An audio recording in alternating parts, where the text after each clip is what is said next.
Okay. All right. Welcome, everybody. My name is Laura Brower-Haygood. I am the Executive Director of the DC History Center, and we are just so very pleased to present tonight's program, White Men's Roads Through Black Men's Homes, reflecting on DC's freeway fight, with Samuel Jordan and Martin Austermuhle. The program is part of our ongoing Context for Today's series of conversations, and thank you for joining us this evening. Since the DC History Center closed its doors in March, we have been finding many innovative and engaging ways to gather online. Just last week, we hosted our annual DC History Conference. In fact, it was the 47th. And for the first time in its history, the conference was presented online.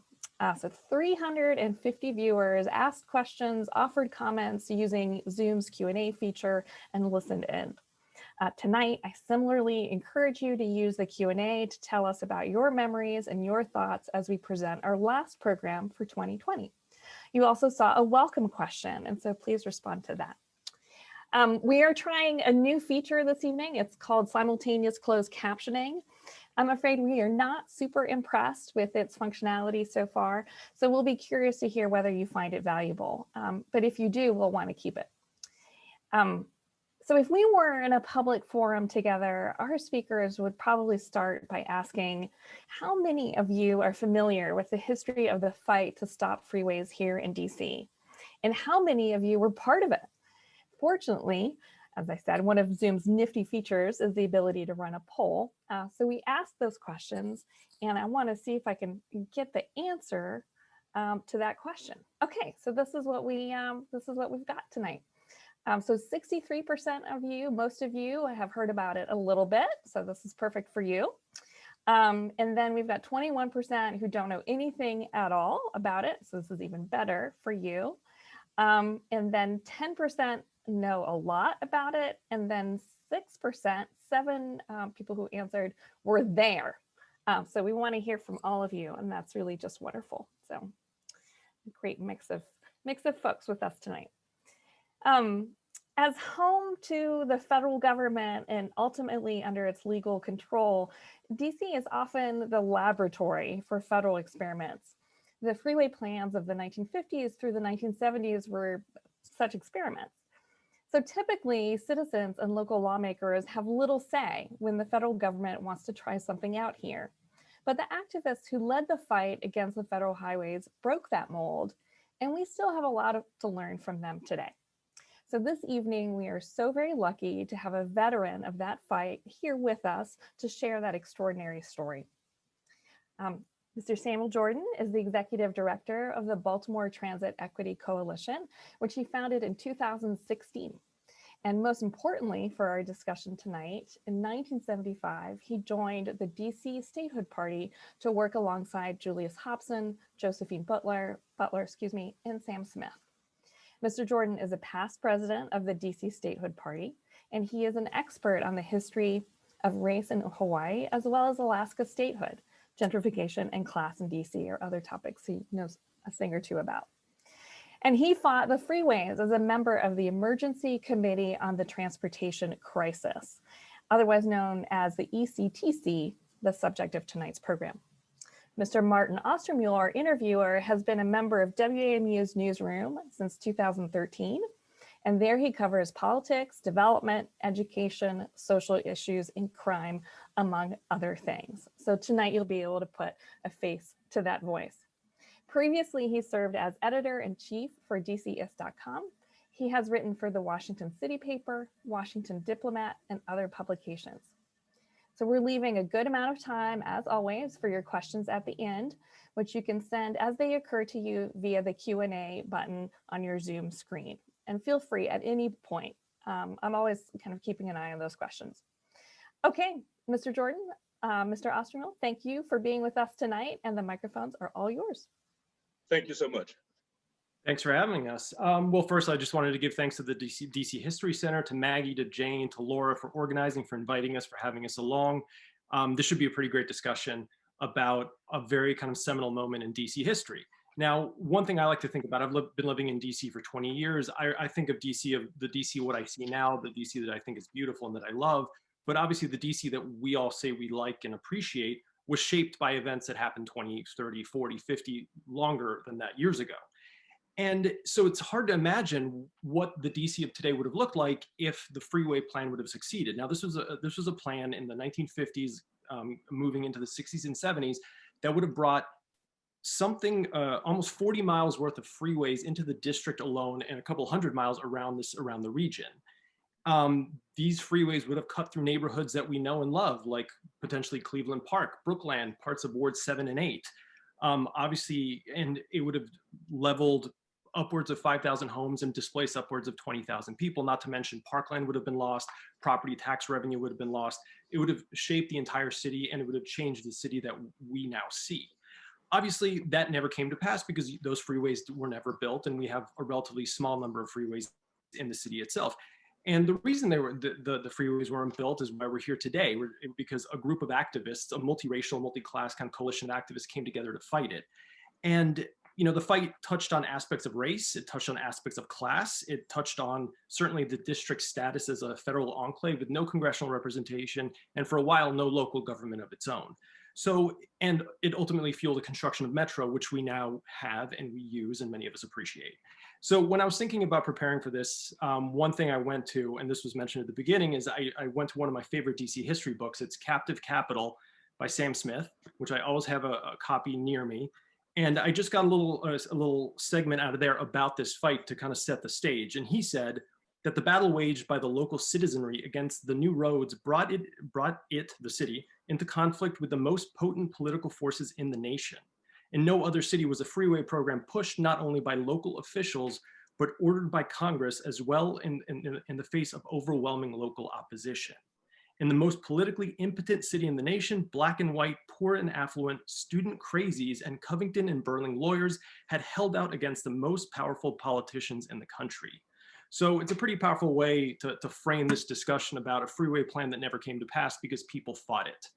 And this is where we bring in Mr. Jordan, and kind of a veteran of these fights and many fights in the district. And I think the first thing I wanted to start with, Mr. Jordan, with you is, you've been around for a while, you've been involved in a lot of fights in the city, but I'm just curious, how did you get involved? Like, where were you in the 1960s in the district? What were you doing? And how did you get involved in the freeway plan fight? How was it introduced to you? Martin, my family moved to Washington, D.C. from apartheid North Carolina in about 1957. And it was in those years between 1957 and say 61, 62, living in far Northeast, in Ward 7, I went to school with classmates who had been removed twice in the urban renewal plan, moved once from Georgetown to Southwest, and again from Southwest to far Northeast. And I came to understand in those years that this was what Representative Fontroy called urban renewal, but Negro removal.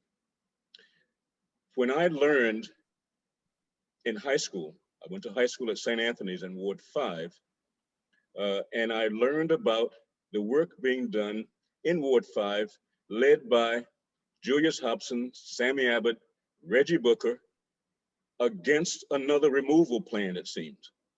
So I was familiar with the dynamics. This is something that seems to be targeting Black residents of Washington, D.C., the urban renewal, and now the highway plan. So I could relate to it, but I wasn't quite certain exactly what was involved with the highway fight or the fear of the freeways. Freeways were at that time not a threat to me. But I learned there in Ward 5, where the Ectc had its base, frankly, that there were some real problems facing us that we had to challenge. And in that Ward 5 milieu, then I found out that there was this fight against removal, the fight against the freeway. And one day I saw that poster that you have on the screen now. I hope all the attendees can see it, because not just being a recent removal from apartheid North Carolina, I was stunned when I saw that poster. It was 4 feet tall. It was imposing. And I couldn't believe that people could speak like that in public. When I saw that poster, I looked around quickly to see who else might have seen it. Was there something going on here that I need to either run or hide the poster? I was not sure. That bold statement for me attracted me to the fighters against the freeway. And it was then I learned more about the work they were doing, because Brookland, frankly, put up, I think, one of the more valiant fights against the freeways. Yeah, and what's kind of fascinating is I mentioned to you earlier, I live just north of Brookland in Michigan Park, and I was looking at the map of where one of the freeways would have gone, and it would have gone 2 blocks away from my house. I'm really happy it didn't go there, because I don't think I would have moved into the neighborhood had I known there was a freeway that close. Now, one thing that I think, there's a lot of dynamics, obviously, that were at play in this fight. There was race, there was class.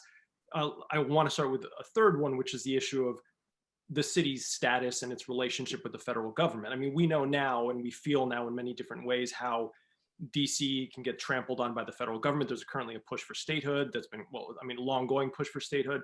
But at the time when you guys got involved, what was the feeling about the relationship between the district and the federal government? What was it like going up against a federal government and a Congress where you guys had no voice to speak of? Well, Martin, it was always referred to as a plantation, frankly. In fact, when my family moved here to Washington, D.C., if you had some business at City Hall, at the district building, you had to go in and ask for the elevator operator. The elevator operator would take your papers or whatever transaction you needed to have completed upstairs for you. A Black person could not take the elevator above the first floor. Okay, this was not supposed to be the way my family intended for us to live after leaving segregated, strictly segregated North Carolina.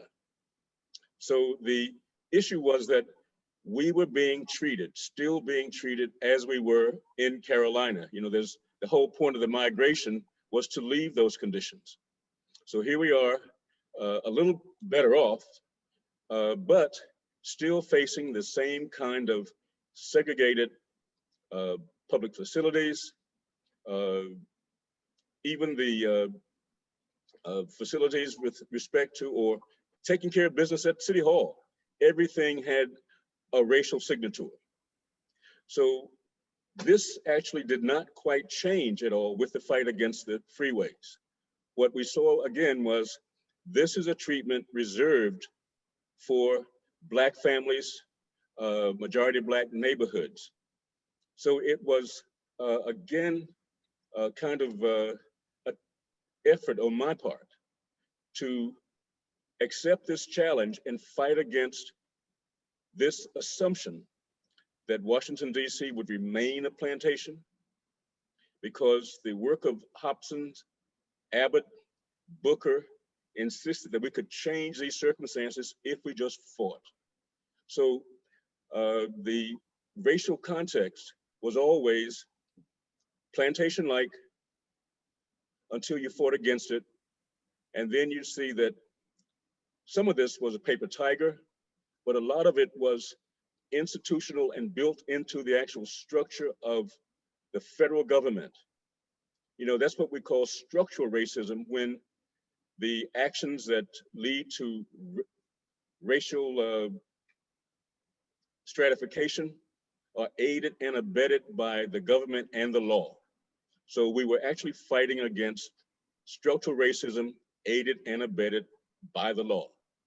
That was what I thought was bold, and it attracted me to the Ectc. So now that you mentioned the Ectc, that kind of ties in nicely to in this context of race, because like you said, I mean, this was a city that was segregated. If you were non-white, you were at significant disadvantage historically. But what the Ectc did, and what made this kind of such a fascinating and successful fight probably, was the fact that it ended up being a multiracial coalition. I mean, you mentioned Abbott, who was himself, you know, longtime activist, eventually became the mayor of Tacoma Park. He was white. Mr. Booker was African-American, Julius Hobson was African-American, and the whole kind of the coalition of neighborhoods that came together was, there was white and black. It wasn't just one side or the other. Absolutely. Talk about that a little bit. Talk about how that racial, I mean, you know, was it easy to get these, you know, to get that sort of multiracial coalition? And once you got it, like, do you think that was the reason this ultimately was successful, that the fight against the freeways were successful? I think it was successful because it was multiracial. I do understand, however, that it really required, for example, when Booker or Abbott or Hobson, and I will name a few others who were participants, there were quite a few. In fact, it was a mass movement. But when they spoke about it, they spoke about white man's roads through black man's homes. But frankly, this was also a matter of self-interest. Brookland was at that time a rapidly integrating community. There's Reggie Booker and Sammy Abbott. And it was rapidly integrating. So it was not just an instance in which no one had an interest or had no interest, and this was charitable or philanthropic at all. There were people whose houses, whose properties were at risk, black and white. And the dynamics in Brookland were changing in a way with the influx of middle-class African Americans. In fact, unlike in some other cities, the path of the proposed freeways through Washington, D.C. weren't all what are called ghettos or slums. And in fact, in Brookland, where there was a sort of higher than average educational level among all the residents, but particularly also among the African-American residents, there was a lot more attention being paid to what's happening with city government, what are their policies, and they were homeowners. So there was a self-interest on the part of members of both races. I'm sort of reluctant to keep referring to race. You know, today's dynamics have shown us that there is no real benefit in maintaining that concept, but nevertheless, that's what made it noteworthy. The fact that we were black and white, that assured press coverage. Sammy Abbott, Reggie Booker always insisted that we had to make a tactical statement with multiracial dynamics, with multiracial demonstrations, multiracial protests. So this grew. In fact, it was due to the fact that it did attract attention, that we even gained more support among residents in Brookland. As you can see from the screen scroll, that there are just as many whites and blacks in the demonstrations. Well, that was a tactical measure as well. So the idea of building a multiracial coalition wasn't built on black people needing to make this change and white people being sympathetic. No, white people had self-interest in it as well. But we found out that with good leadership, good information, you know, that was a key. Public information, what's going on, what are the stakes, who's doing what, and where's the money? Well, those are key elements from the strategic approach to ECTC. Now, ECTC, for those who are just joining, the Emergency Committee on the Transportation Crisis. We'll keep saying that, but ECTC actually set the mold for this kind of resistance all over the country. The highway plan, as you know, derived from the Eisenhower Interstate Highway Act, actually stimulated this kind of struggle all over the country.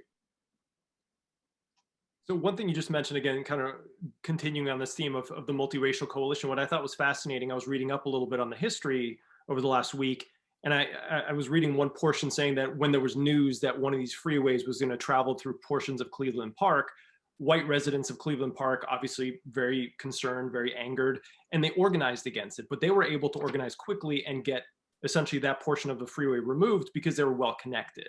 And it's kind of another like of the subtext of DC that if you know the right people, if you knew the right people back then, you could get your problems resolved quickly. And that was invariably linked to race. And I thought that was an interesting example.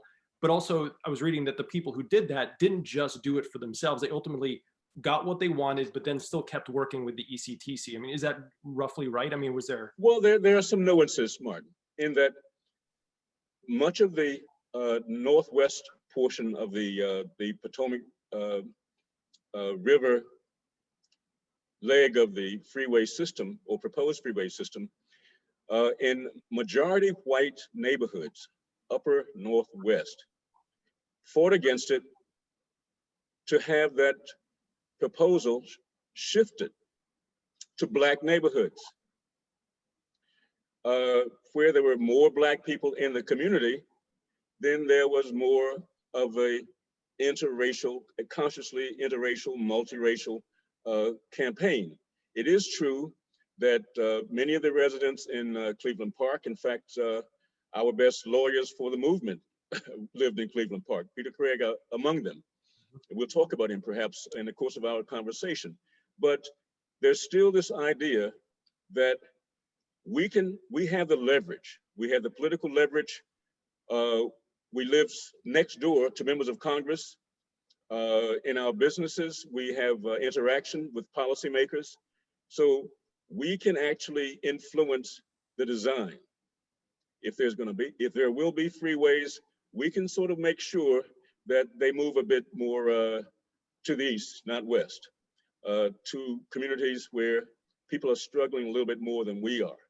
Well, ECTC helped to overcome this approach and indicate or insist that this was a fight for the soul of Washington, D.C. So one thing, obviously, we're talking about this, and it can almost seem, if you don't know how long this went on, you can think, oh, this was something that happened over the course of a year or two, and then the plan went away. I mean, it's fascinating to think that this stretched from the late 50s into the mid 70s. I mean, this is a 20-year fight. So what were the sorts of tactics that ECTC was using? And were there any like events or incidents or kind of things that happened that you can remember as being particularly impactful or important or notorious or iconic, like something that really sticks out in your head that said, this is what attracted attention and really might have made a difference, or could have been multiple things? Well, there were very skilled tacticians in ECTC. One of the most important tactic was disciplined disruption. Disciplined disruption meant that members of ECTC, Angela Rooney particularly, I want to make sure we name Angela Rooney, along with Sammy and Reggie and Julius Hobson, we'll get to a name, a roll call, but they planned ahead of time before public meetings on the roles each member of each ECTC would play.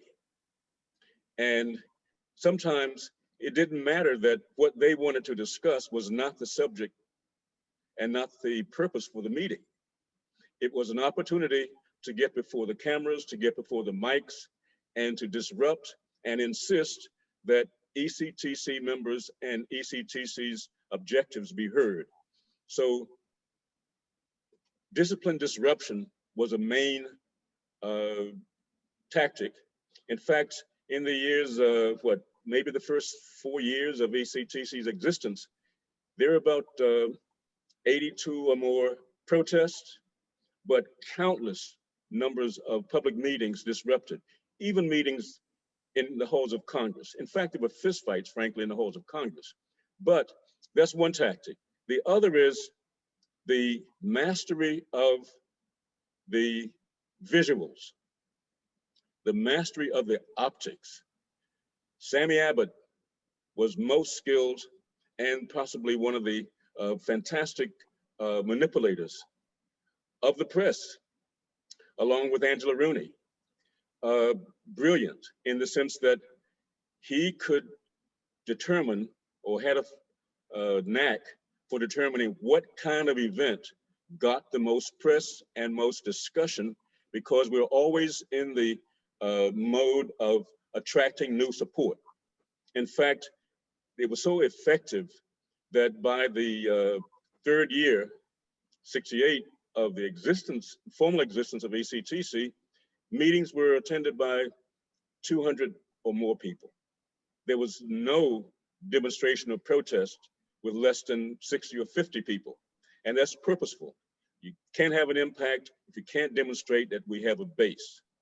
So, but then there were also a bit more courageous acts, people who would lie down in front of bulldozers. A little scary, but much of the fight to halt the construction of the Three Sisters Bridge actually was punctuated by people simply falling down dangerously close to bulldozers. That part of the struggle was riveting. In fact, we'll talk about that at some point in our discussion. So there were a variety of tactics, and the most important were following up the discipline disruption with a great deal of public information and public education about the route of the freeways, about the homes that stood to be destroyed, and about why DC had to resist, because at one of those public meetings in 1967, Sammy Abbott said, why don't we use the highway money for mass transit? Mm-hmm. And hence, obviously now the metro system that we now know. One thing I was curious about though, is that I mean, this sounds like a silly question now, but at the time, was there ever a sense within the ECTC that the fight would be lost? I mean, was there ever a sense of there's no way we can beat Congress? I mean, this literally was, I mean, there was, you know, some single-minded members of Congress who wanted to push this through, and we're going to hold up metro money until the freeways got built. I mean, the federal government controlled the city. They could have done what they wanted to do. I mean, urban renewal in Southwest DC happened because the federal government so deemed it. So did you ever get a sense that you're taking on this behemoth we could actually lose, or was there generally a sense of like, no, we keep going until this is done? No, there were ebbs and flows, of course. You know, there were some setbacks, I mean, some disappointments. For example, when DC City Council in '69 decided from the pressure, in response to the pressure from Natcher that, well, we had to agree to put the freeways back in the city plan. Okay, so that was a disappointment. But the issue was for ECTC that if we could build an effective force that was just as effective as the highway lobby, there was no real notion that we would lose. Our campaign was resolute, and resolute from the leadership in ECTC to the newest recruits. We all were attracted to a movement that would brook no reversals, some halts, some slow periods perhaps, but we were gaining friends, and we knew how to gain friends. And in fact, the end of the fight, or what brought us success, was an occasion when the senators from Maryland, Tidings and Sarbanes, decided, and I'm jumping ahead in terms of the chronology, but look, these people are indomitable. Let them have the money. But this was a result of being absolutely resolute and not brooking failure as a possibility. So one thing, obviously, you later on got involved in the statehood movement, the statehood party in the district. I know Julius Hobson, that was one of his many claims to fame in pushing for statehood over just simple home rule. I mean, how much did this play into that movement for kind of building a coalition or building a movement, building a real fight for statehood? I mean, I know this had been a long-standing, you know, the city's status had been long-standing. This wasn't anything new, but do you think the freeway fight kind of really gave the statehood movement a bit of an impetus, like a push, and kind of gave it a little more energy? It did, no question about it, because we were getting the experience. You know, you learn to fight by fighting. And at that time, during the life cycle of the ECTC, we were the folks in Washington, D.C., who were getting the most experience fighting for exactly what we needed, exactly what communities need to prosper. So it's easy to understand that the foundation of the DC Statehood Party, the leadership of the DC Statehood Party, would come from a fight for self-determination. So ECTC was a training ground for experience in that kind of fight. The idea that it meant changing the status of the district from a territory to a state, well, simply maybe a larger goal than fighting against the freeways, but it was certainly possible. And we had the experience. We knew then what would it take to change the status of the district. So, you know, about 69, 70, after Sam Smith, you referred to him earlier, kind of a groundbreaking news article when he talked about this idea of statehood that had been sort of bubbling in ECTC membership. It was time to create a party that had as its goal the change in the status of Washington, D.C. So ECTC was a great training ground for the fight for statehood.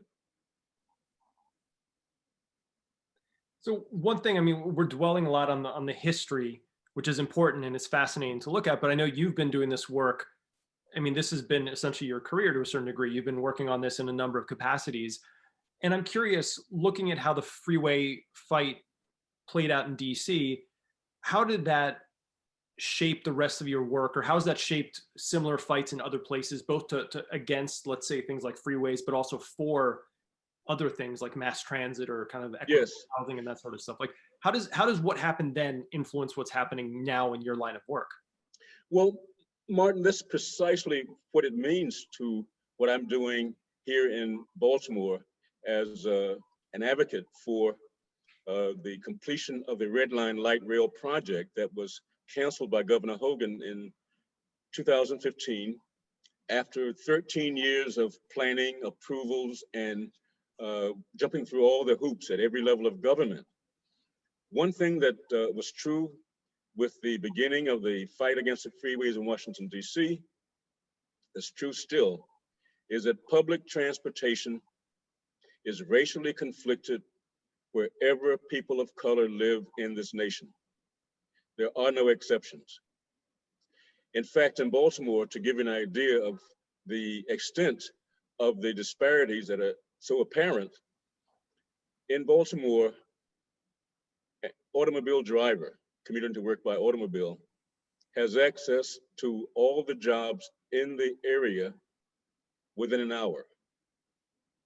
A person using public transportation has access to only 9% of the jobs in Baltimore region within an hour. In addition, 2 out of 3 jobs in the Baltimore region cannot be reached within 90 minutes of by public transportation. That's strict derivative of the redlining era in Baltimore, where transit lines, transit routes were designed as part of a management instrumentality for determining where Black people, brown people will live in the city, how they can be mobile. In fact, I want to make it's not a pitch as in a commercial, but I would advise anyone participating or listening to our discussion to see Driving While Black, a Netflix special, Driving While Black. What it presents, and the only reason I mention it is because it looks at the fact that Black people, brown people, anywhere in the country have their mobility managed by a system depending upon racial distribution of services, goods in this nation. So our fight in Baltimore is also not only to fight for the Red Line Light Rail project, but to make certain that everyone knows, as was proven with the success of ECTC, that unless and until the city or region addresses racism as a base of that transit policy, the entire region will not have, in the case of Baltimore, a reliable, modern, multimodal transportation system. And in the case of Washington, D.C., a city free of the devastation and division of communities on the basis of race. In fact, Washington, D.C. has fewest highways than any other major city in the nation. And that's one of the benefits of the fight and success of Ectc. So that's a lesson that we understand. In fact, we can also say that racism is the single most important suppressor of investments in public transportation. These are lessons that I've learned from Ectc and the lessons that we're trying to make certain are discussed and learned in our work in Baltimore.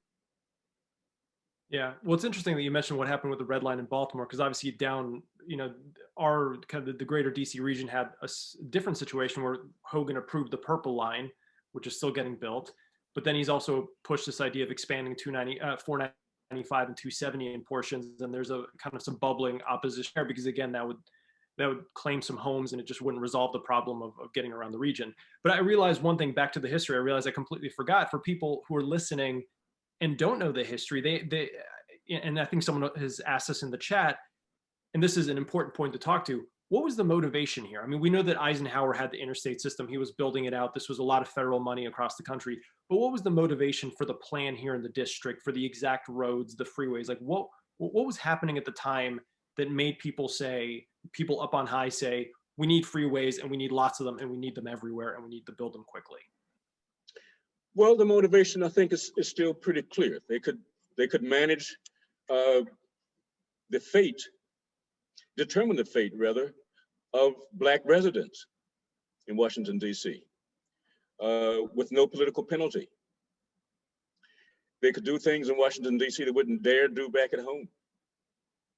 Washington, D.C. was a crucible. Any experiment could be undertaken in Washington, D.C., particularly with respect to federal programs and programs like the highways. In fact, many members of Congress could see themselves using Washington, D.C. to prove to their folks back home the benefit, the kind of rewards that came from using highways to divide communities, Black and white. So you have a highway system. Keep in mind that it was not just for improving commerce nationally, but these were also military designed highways. They had a purpose to be a part of a system to defend the United States against its enemies, foreign and domestic.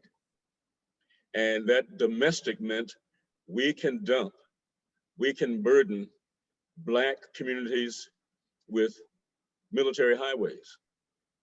For example, the I-95 that was to lead from 270 to the DC border, 6 to 8 lanes.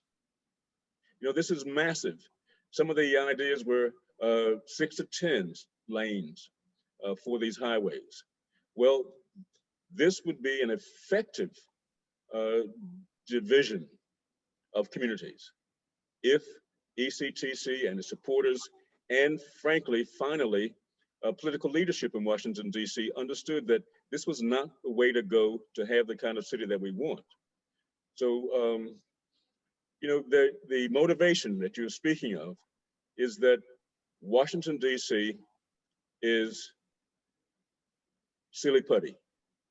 We can do practically anything we wish. But as we always said, or very often said, take a deep breath. Take another deep breath and remind people that they've never taken a breath in the United States that was not governed by white supremacy. That's where we are still. Yeah. All right, I've got 2 more questions, and then we're gonna get to Q&A from the audience, but one question being about the history again, and then the last one's gonna be kind of bringing it back to the current. When the fight ended, when you guys said, we've won this one, what was that moment like? I mean, was it just a single event that happened that someone up on high threw up their hands and said, fine, we're done, no more freeways? Was it a set of events? Was there a moment where you felt like you had won, or was it this kind of like long stretched out process where you felt like you were winning and then inevitably it just seemed like, okay, well, this is now done? It was a process always, Martin. And we were getting closer to winning, of course, with the Johnson administration and with the work of Senator Kennedy, Ted Kennedy, and the Judge Sirica, by the way, who came to worldwide fame in the Watergate trials. But we had good support, and we had a kind of disinterest, frankly, after the Johnson administration. Sort of, Johnson changed the government in the city. Instead of the 3 commissioners, we had an appointed mayor, 9 commissioners, and they were not supportive of the highway project. So the issue was then, what can we do with Natcher? Maybe the audience, the listeners don't know what Natcher, 41 years, didn't miss a single roll call vote in 41 years. This is amazing. He was a dictatorial, just like Macmillan from South Carolina. But what we found was that when Congress was persuaded, Coleman, who was the Secretary of Transportation in the Ford administration, helped to break ground and loosen the chains on the district and this money from Congress that was intended for Metro. Natcher's dictate was, you won't get a penny for Metro until you build these roads and highways and bridges. Well, when he got new orders from his party, he changed his tune. So we knew we were winning then. But I think, as Peter Craig said it, we didn't know that we had won until we got that decision in '76 with the work of the administration and Senator Kennedy. And then last question, this is jumping forward to the work that you're doing now and work that's being done nationwide around transportation.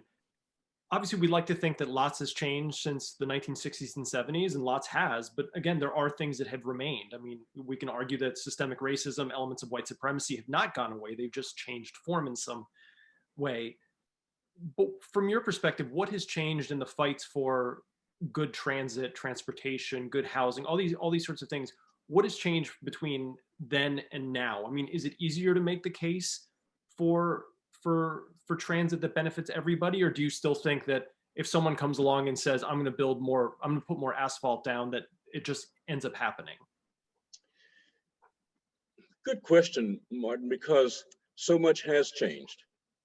So much has changed in the way people all across the nation understand the devastation of the autocentric culture that we've developed here in this country. But we also have found that it's easy to talk to people about the fact that building more highways induces congestion. And it induces not only congestion, but it's devastating to the environment. You know, now we have a healthier and growing environmental movement, which is making it clear that we have one planet that everyone can call mother, and our mother is ill, in bad health, and a healthy planet needs social justice. So we're putting these together. Now, that was true for ECTC's message that a fine, well-developed city that serves its residents needs social justice and not the attack on Black families and Black homes. But it isn't necessarily much easier, Martin. We still have to fight for it, and we still have to make it clear that we fight for the power at the local, regional, and state level. And we should, in fact, I can say this, I believe, progressives should dominate local and regional government. Had we done so, we probably would have had a great difference in the outcome in the 2016 presidential election.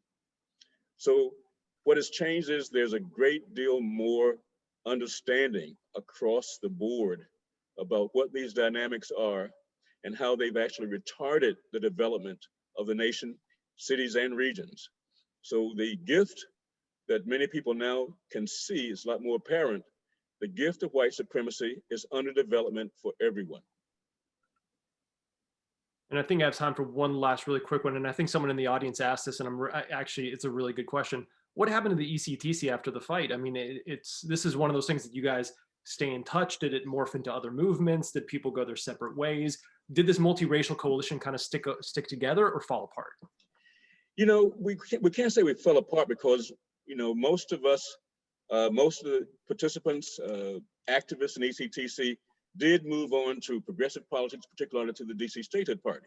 Mm-hmm. You know, so they didn't leave, but many simply, you know, celebrated the victory and became active in their own communities. For example, Bernard Pryor. Not many people call his name, but he was president of the Brooklyn Civic Association, remained an activist throughout his life on community issues following and during the fight for ECTC. So in fact, I'd like to call a few names, in fact, to let people know that these are people who you might know from additional struggles in Washington, DC. Florida Gostinelli, Ann and Fred Hewitt, Hilda and Charlie Mason, Marina Rand, Dick Brown, Statehood Johnny D. Wilson, the Rooneys, I mentioned Tom and Angela Rooney. There are others that I'm not mentioning right offhand, but that group, Josephine Butler, that group went on to become centers of forward-moving, foresightful action in their own neighborhood. So we retained a network. We weren't together as ECTC, we'd won that, but we remained as a network of activists all over the city. Do you think movements nowadays are as radical as they were back then? Do you look at ECTC and say, God, we could use an ECTC today for, you know, name the fight? You know, we can use an ECTC today. As with respect to radicalism, that's sort of a contextual question. You know, radical compared to what? Right.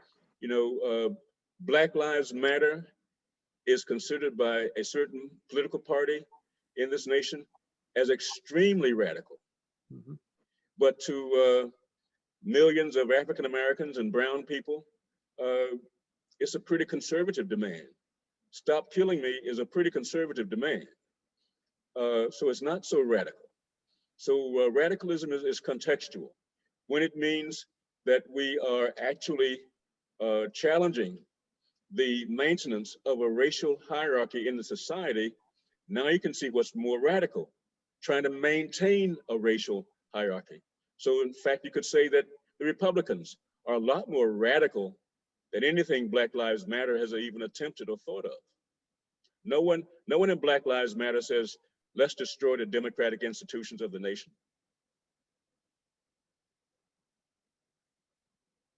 That is certainly.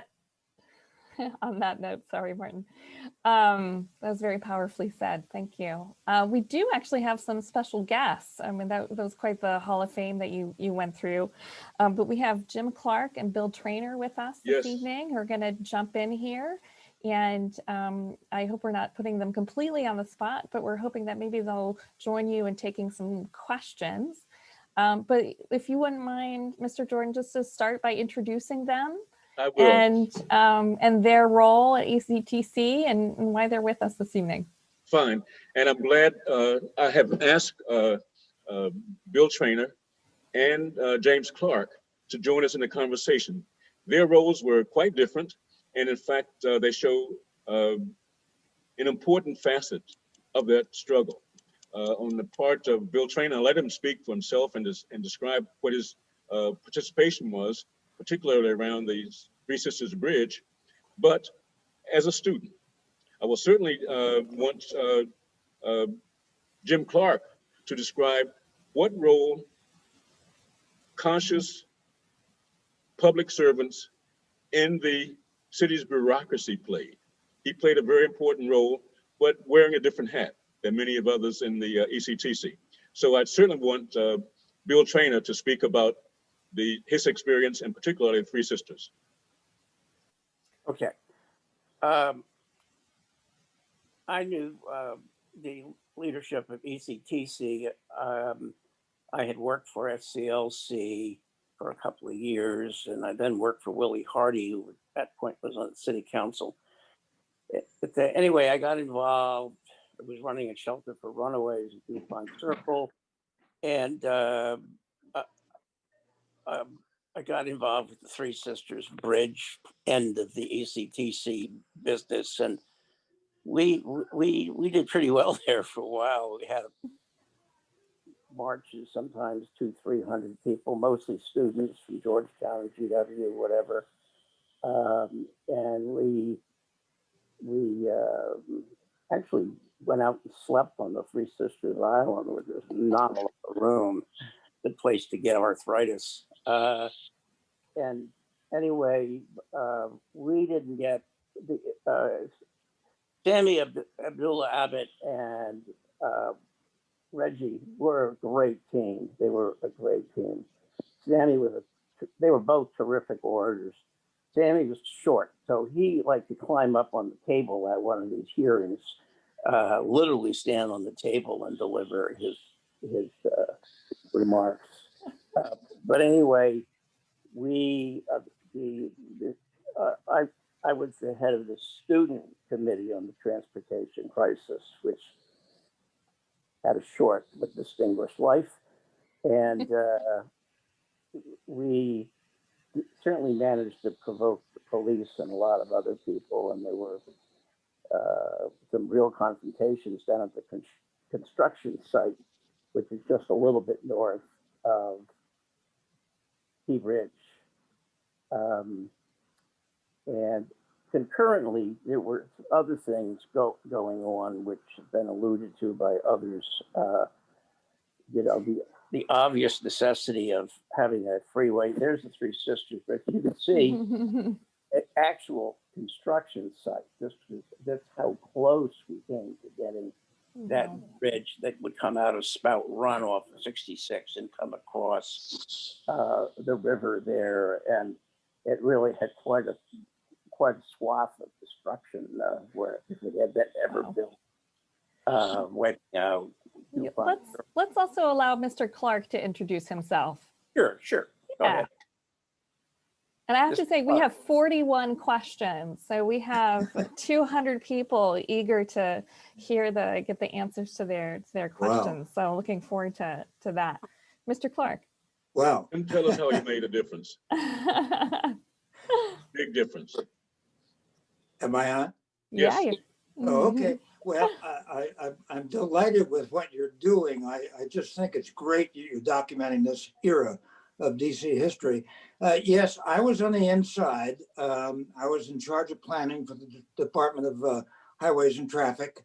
I later became acting director, but I was also full of misgivings over the freeways, and I had to walk a fine line.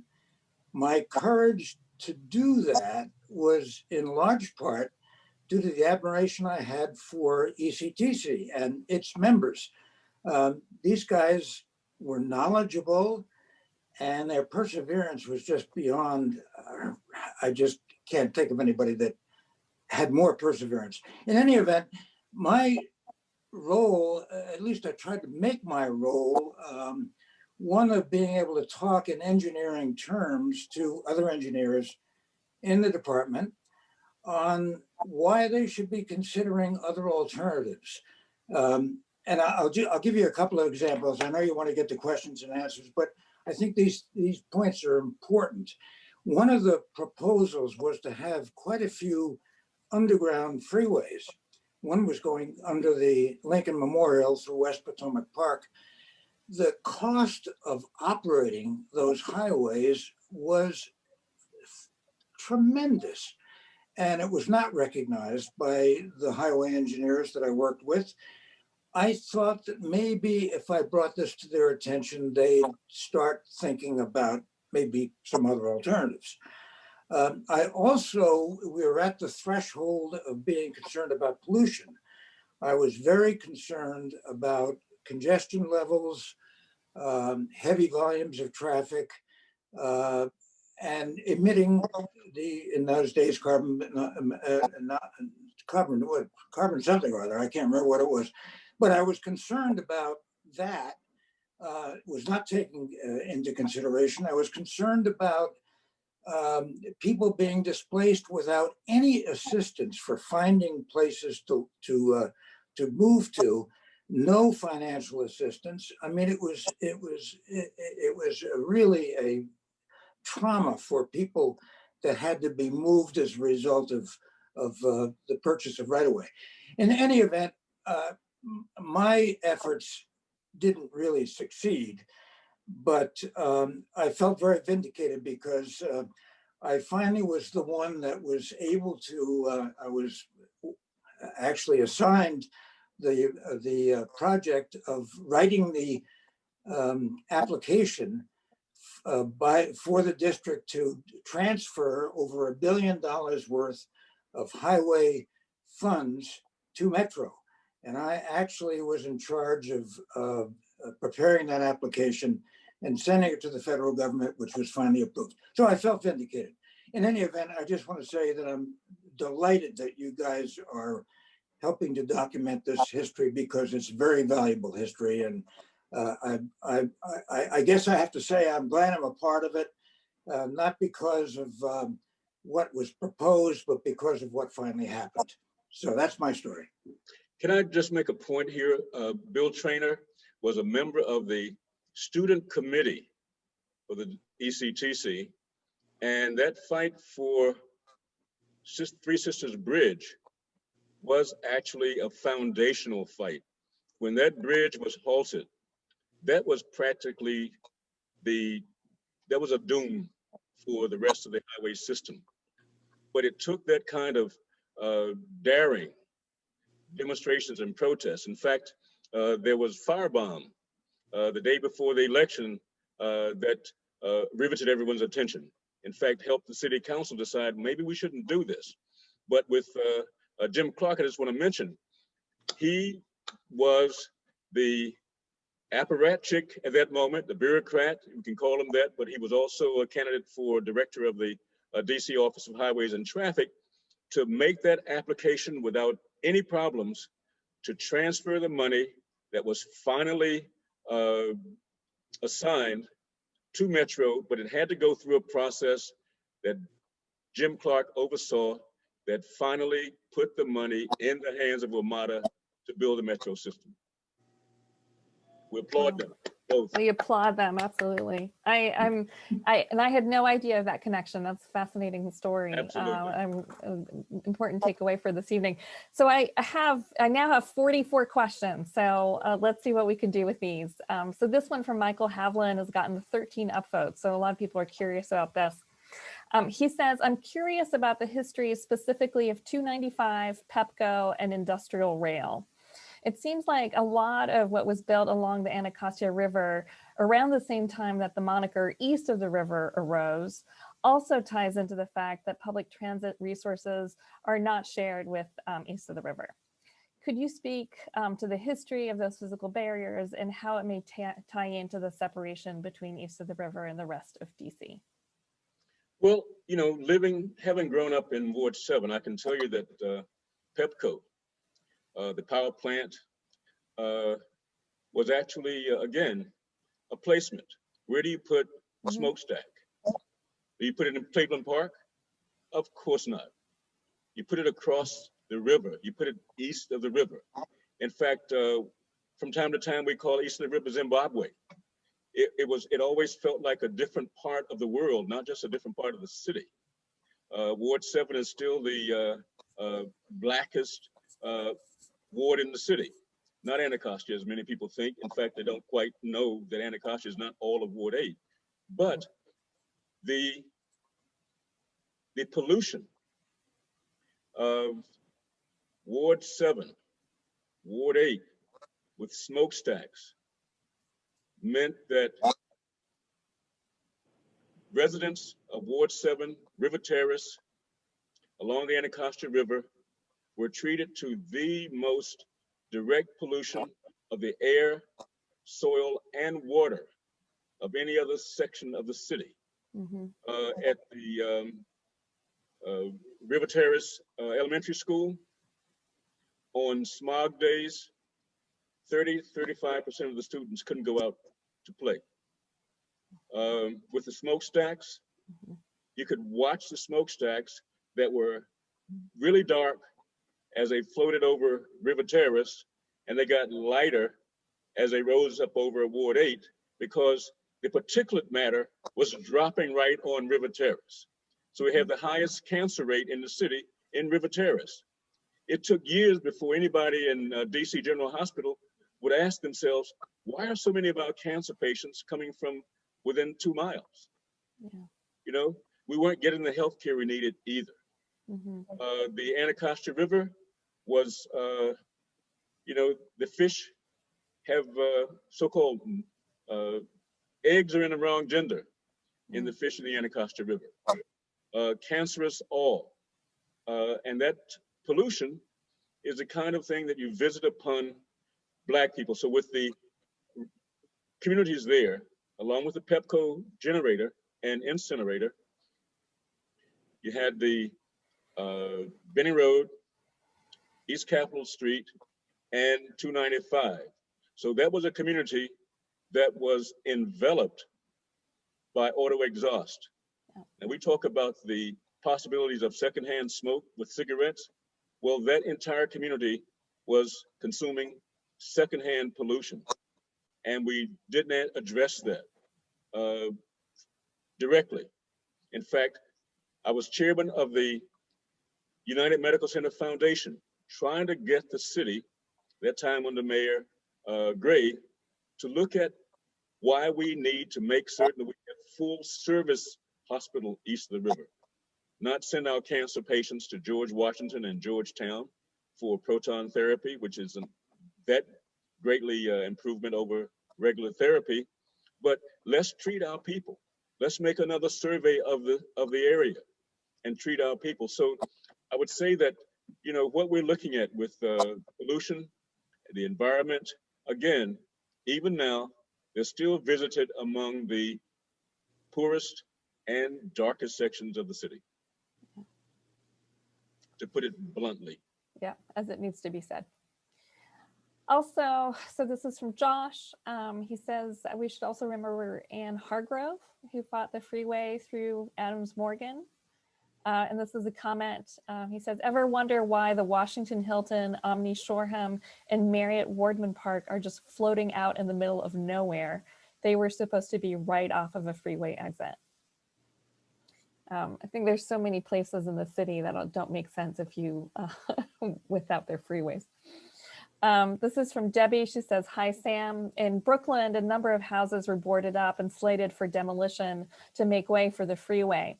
Anti-freeway folks occupied houses. Talk a little about that. Well, if you were to ask what were some of the most impressive moments in the Ectc fight for me, one of the most impressive is when Reggie Booker and his friends organized 100 Black youth to rehab a house on 10th Street. He was arrested, but it wasn't isolated to Reggie. I mean, Angela Rooney again, and Tom Rooney were arrested even for attempting to rehab houses. But the work there was to be active, not simply passive and talk about the fact that these houses were going to be demolished. They took an active stand to rehabilitate them, to build them anew and make houses homes for people that could be used, saying that the crime was to leave those houses standing and condemned when they could be used and offer a service, housing service. So, you know, that's one of the most iconic for me. The activity that Ectc members took direct action to solve the issues that we were addressing. Okay, this is from Kenneth Nesper. What was the impact of the 1968 riots on ECTC and the Statehood Party? For me, I think that actually was the kind of consequence you saw around the country. Remember, within a year of the rebellion following the assassination of Martin Luther King Jr., we had a voting school board. Within 5 years, we had a voting council. There was discussion about home rule, but the rebellion was in fact an important moment in the country, not only in Washington, D.C. When you associate that with the demand for statehood, this was, in fact, we're offering a nationwide reward. If anyone in the audience can give us proof of a written but open public demand for statehood before 1969, they'll win the grand prize, $50. But the point is, there was no demand for statehood before then. In fact, the demand for statehood, as Sam Smith has chronicled, Doug Jones, Lacey Streeter, and one more, Stone, who wrote for the Philadelphia Inquirer later, had one of those 24-hour revolutions in which they demanded statehood. And if anyone can find any evidence of that before 68, 69, before the rebellion, after the assassination of Martin Luther King Jr., get the reward. We'd like to see that. All right, but the challenge has been issued. Right, it brought not just home rule, but a demand for absolute total enfranchisement to Washington, D.C. It's interesting. We've done a number of programs around the impact of 1968 and statehood. And for those of you in the audience who have attended several of these programs, seeing how these topics interconnect and speak to each other is, I think, very enlightening. There's a question from Debbie about whether if it isn't true that the red line follows on the metro, follows more or less the path that the freeway would have taken. Is that correct? From Union Station out to Silver Spring, the route of the red line is pretty much the route of the North Central. Interesting. All right. This is from That's the Carl. North Central Freeway, part of the proposed highway system. Okay, so this is from Carl Bergman. He would ask, I'd like to ask you to discuss a few other folks who were key, and I may butcher some of the pronunciations here, but Peter Craig, Libby Rowe, John Volpe, I'm not sure how to pronounce that, Yes. John Heckinger, Polly Shackleton, and Jill Hahn. You're mentioning people who became members of the early councils in DC. Okay. Heckinger, Shackleton. Yeah. But before we go to that, Debbie's question about the red line, the DC Metro red line. What it also demonstrates is that rail takes up 1/4 of the land required by a 6-lane freeway. 1/4 of it, but transports 5 times more people. Wow. The rail system, metro and light rail, for the last 50 years in the United States, have been the single most robust generators of economic development, no competition. Investment in rail, urban rail and light rail, along with the type we have with metro, returns $4 for every dollar invested. You do not get that kind of return on investment from highways. Those are really powerful statistics. Yeah. Okay, now the question you had about Heckinger and Shackleton. Yeah. What was that again? Just to talk about those folks. I'm sorry. Well, John Heckinger, he's a scion of a family that was very successful in the retail business here in Washington, D.C., Heckingers, over on, at that time was over on Benning Road, near 15th and Benning. But they were among the more forceful but diplomatic and studious representative of the city. I haven't followed their careers that closely, and I hope there's some others on the call who know more about their careers, but we had, at that time, when they were on council, a kind of DC first mentality with them. A service to DC, yes, but they also coupled that with skill with the members of Congress who had anything to do with the district. You can't overlook the contributions made by Representative Fauntleroy. Walter Fauntleroy was very important in making, in fact, he served 20 years with Natcher. Can you believe that? But it was a constant elevation of personalities, but who had foresight. And we count Shackleton and Heckinger among them. What a powerful group. Yes. This is from Julie. She says, don't forget that in addition to black removal, another motivating force is that the car, C-A-R, all caps, was considered king. So building roads was always the goal. We continue to suffer from being a car-centered city with more space for cars than pedestrians. And Martin, if you'd like to speak to that particular question, you're welcome to jump in as well. Yeah, I mean, that's certainly like speaking, I've covered DC for the last 10, 12 years, and I think it's one of these like sticking points in even the most progressive parts of town where people will say, I'm pro-environment, I believe in climate change, I believe we need to do something about it. By the way, do not touch my parking. Like there is this like deeply held sense that the car is central to so many things, and messing with someone's car is just a quick way to get a fight. Now, again, this is not the same as like necessarily like if the city suddenly came along and said, listen, we're going to build a freeway through town, that would obviously be a different set of debates. But I think the kind of embedded bias for cars is still very much alive. And it comes up again in different discussions. I think just this stuff that's happening with Larry Hogan in Maryland wanting to expand 270 and 495, it polls really well because a lot of people drive on those stretches of road and get stuck in traffic. And they think of the idea of expanding them as being a solution. And same thing with expanding 66 in Virginia.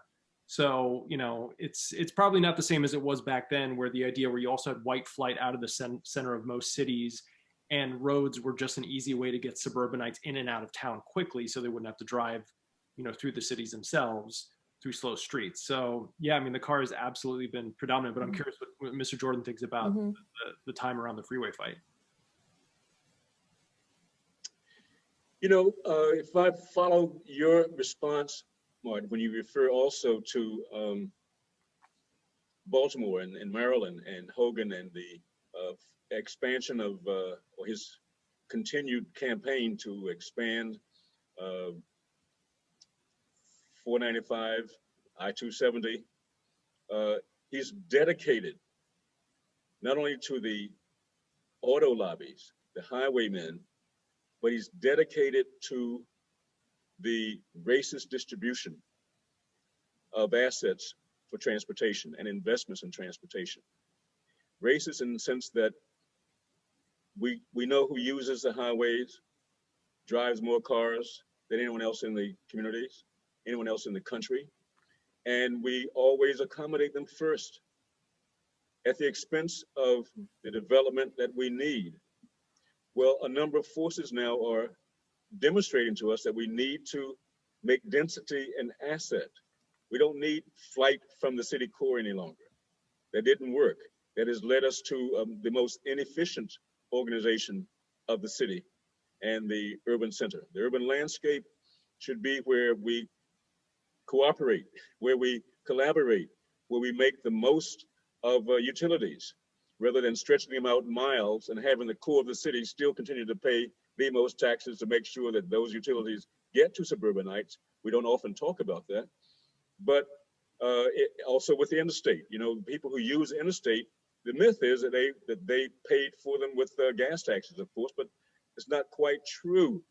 The people who use the interstates don't pay much of the cost for the interstate. Instead, those costs are borne in the majority or in the main by people who are using cars on city streets, not the interstate. But you know, when we speak about the way this red line fight goes and Hogan's insistence on, I just have this example, just recent. September 1st, MTA proposed the most draconian cuts to core bus service in history in Maryland. Core bus service in Baltimore, 83% Black ridership. They proposed 20% cuts with reductions in service and elimination of important routes that even serve schools without any consideration. They did not propose such cuts that draconian with the other modal divisions. The commuter bus and the commuter rail, MARC, got no more than 4 to 8% proposed cuts. No cuts whatsoever in the airport, in the seaport, and in the highways programs. Okay, what does that tell us? It means almost in the sense of Naomi Klein's shock doctrine, using the pandemic as an opportunity to balance the budget in the pandemic on Black people, brown people, low-income households, and the transit reliant in Baltimore. That's happening, of course, all over the country. Remember, what is the federal composition of transportation dollars? You know, it still works out to about 80% or more for roads, and less than 10% for urban transit and rail. So we're still fighting that issue, that battle. I hope I'm answering or responding to the question as it's being posed. No, I think you absolutely are. This is from Anne. She asks whether Irving by the Washington Hospital Center was part of a freeway plan because it has so many lanes. And if yes, if so, if there's been any discussion about narrowing there. She says that the new bike lanes are an improvement. You know, yes. In fact, that was, you know, a pretty interesting complex, what you have there at on Irving Street. But, you know, that's something that is really going to be a task for a new Ectc in Washington, D.C. You know, we have a crisis and we need indigenous and people who are familiar with D.C. to take a closer look at that and propose the kind of solution you want. I'm not saying that in Baltimore we have nothing to do with what happens in Washington, D.C., because we're also concerned about the roads, the highways, public transportation, and gentrification and displacement that can follow certain developments and advances. Even in urban rail, we got to make sure that we still protect people. But with respect to the design there, and that it's not quite the spaghetti bowl that we have out of Northern Virginia, but we believe that your activists are going to have to address that problem, and we'll give you all the support we can. All right. And actually related to that, there are some requests to show the map. So if the folks here kind of behind the levers could bring that map up again, I think people will enjoy seeing that. Okay. So Carl Bergman, who was the editor of Sam's book, is here with us this evening. So shout out to him and to Sam Smith. Yes. And all right. And here's a question related to Baltimore. So it's a nice segue. Oops, it just disappeared from view. Did Baltimore have similar difficulties with highways being built through African-American neighborhoods? And how were the dynamics different than in DC? I'm glad you asked, because Baltimore is in the history books for a number of things now. You know, not only the uprising, in a manner of speaking, after the murder of Freddie Gray. Remember that uprising, when compared to the rebellion after the assassination of Martin Luther King Jr., is really not quite an uprising. But it was important because it was a rebellion and it was a fight back. But what we have, I believe, is a kind of, let me make sure that I'm following that question. I want to lose my train of thought here, please. I think it's just kind of the comparison between Baltimore and DC. I was like, hold on. Did Baltimore have similar difficulties with highways being built through African-American neighborhoods? Because it was leading to the highway to nowhere. Baltimore was not only known for the Freddie Gray uprising, but also for Baltimore's highway to nowhere.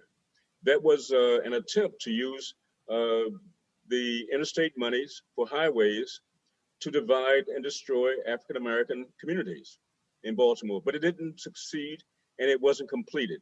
We have a 1.5 mile stub of a highway on 40 that was to meet Route 70, but it cost over about 1,100 homes, at least 95 to 100 businesses, and it has traumatized communities. We have in our leadership in the Baltimore Transit Equity Coalition, we call them survivors of the highway to nowhere. These are men and women who lived in those neighborhoods in West Baltimore that were destroyed by this plan to build a highway through the city, African-American communities. And there's a meeting every couple of months, about 10 to 15, sometimes 20 people get together to talk about the old days. Okay, the highway to nowhere, that was 1975. And it still is a source of trauma. That's what also is an impact of this highway program. So not only does Baltimore have that problem, and we're still trying to, that's one of the reasons we want to build a red line. The red line is almost a compensation in a sense, not quite the same as having your old homestead back where you grew up. But you see, for example, one of the most important contemporary fights, Caltrans, Route 710 in Los Angeles County out in near Pasadena. There's a fight just like this. Caltrans wants to wipe out Latinx communities in order to build a highway. Now we have a court decision that has halted Caltrans, but they want it back. They will still fight for it. That's still going on all over the country. This fight for highways when mass transit is a better answer. Yeah, never ended. All right. This is from Craig. And this is, you were referring earlier on to kind of when statehood started to emerge as a call for action. In the 1960s, statehood was not really a goal. The battle cry was home rule.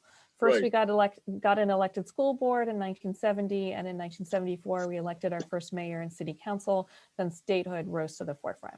So that's a helpful reminder. Thanks, Craig. From Sarah, can Mr. Jordan say more about the different roles that ECTC members played in council hearings or other meetings? Sure. Per his comment that this was planned ahead of time, who played which roles?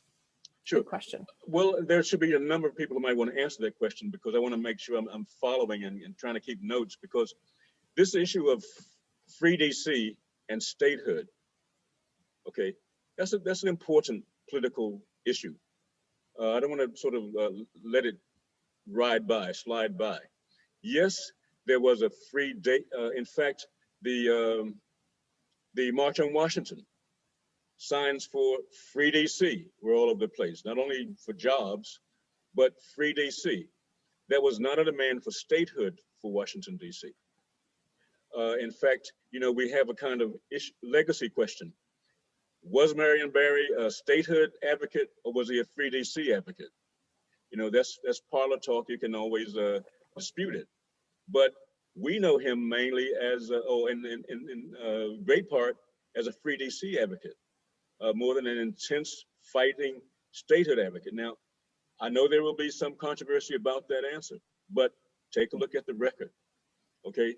We have always had that difference in the approach.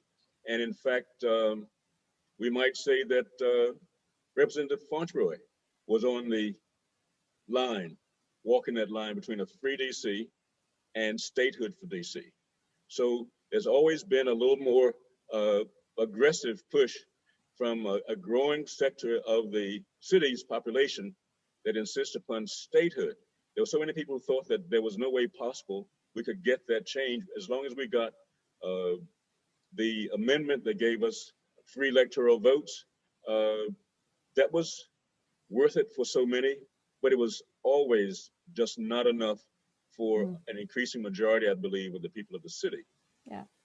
it pains me to do this, but we're actually almost out of time. And I do want to give each of you an opportunity to just say a few sentences in closing. And I'd love to hear from you what your advice would be to activists who are in the fight now, from the vantage point of a career of activism and fighting for justice and equity. What can you I'd tell keep it us? simple. All I'd keep right. it simple. I'm sure, you know, the only way you can win if you can fight. You know, a healthy planet needs a social justice movement, and you don't have to fear the future that we build for ourselves. All right. Martin, you want any final thoughts, or do you want to leave it with Mr. Jordan? You know, all I'll say is, like, I think Mr. Jordan said everything incredibly well. I think the one thing that's fascinating from a person like myself who, you know, I've been in DC for 20 years, but that's not nearly as long as a lot of people who were here and fought these sorts of things. But it is fascinating to see how these things were proposed and the fact that those dynamics still somewhat exist. I mean, yes, we do have an elected mayor. Yes, we do have an elected, member. We have an elected council. So things have improved. I mean, there's a little more of a voice for district residents, but we still have seen these sorts of things where Congress can come along or the federal government can come along and propose ideas for the district, and it's still going to be a prevailing problem. Now, the dynamics are, again, like I said, different. The fights are a little bit different, but I think that's one thing that kind of has been consistent through the district's history. And, you know, maybe at some point it'll change. All right. I really can't thank you enough for such a wonderful program. And Mr. Jordan, is truly an honor to hear from you and to hear you reflect on all those years. I've said some very powerful things tonight. So that's it for today. This program will be up on YouTube along with closed captioning in a few days. So please feel free to share this link with your networks. I do want to say I'm terribly sorry to all the people whose questions we couldn't answer. So thank you for being understanding of that, but we did try to get through as many as we could. But anyway, there will be a chance to see this program if you want to share that. You might want to check out some of the recordings of some of our other Context for Today programs. Those are provided on our YouTube channel with closed captioning. Just search for DC history. And each program comes with a set of ratings and resources available on our website, dchistory.org. And you'll want to look for the Context for Today page. I also want to take a moment to tell you about the latest issue of Washington History, our magazine. This very special issue came together this summer in response to the global pandemic and ongoing Black Lives Matter protests. And it's really unlike any previous issue of Washington History. It features 28 short essays in which historians revisit their DC research to understand its relevance to the current situation. And it's a very appropriate read as we close out 2020. If you are a member, you should have your copy in hand. If you're not a member and would like to purchase a copy, go to our online shop and you should see a link in the chat box for that. I have to say I am incredibly grateful for the many generous contributions we received for tonight's program. These come also as we are launching our holiday fundraising campaign, History is Relevant. If you participated in this conversation, then you understand this better than anyone. So as you consider your year-end giving, please do include us as well. And also we have a new feature I'm happy to share. We are now able to accept gifts of appreciated securities. So thank you in advance for your philanthropy. For this particular program, I want to acknowledge the Office of the Secretary of the District of Columbia and the Kiplinger Foundation, and a shout out to Kimberly Bassett and Eugene Kinlow in the Office of the Secretary, and they're both tremendous allies and friends. So we'll be back with more Zoom programs in 2021. To be the first to know, sign up for our biweekly email or check us out on social, where you'll find us at DC History. And then thank you again, Mr. Jordan, Martin, for an extraordinary program.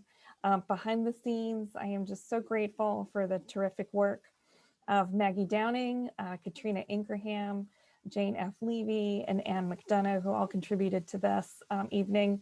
On social media, I'm also delighted to recognize a new member of our team, Tamora Wright. Thank you for all of us, to all of you for joining us this evening. It was a real pleasure, and I hope to see you again in the new year. Bye-bye. Thank you.